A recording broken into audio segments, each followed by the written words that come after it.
The Act itself is 45 pages long, which does seem a little unnecessary, but in Section 5 it explicitly says that the Act still applies regardless of whether the person being prayed for consents to the practice.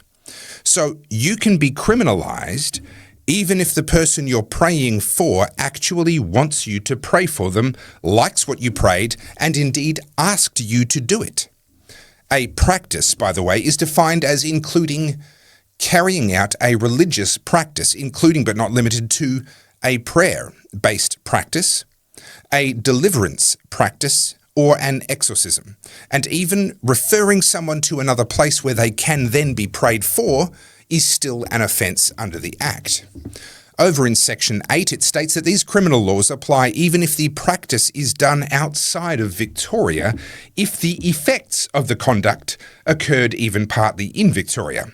By which I think that means that someone who is a Victorian resident would still be captured by this Act, even if they travelled outside of Victoria or travelled overseas to seek out a practice.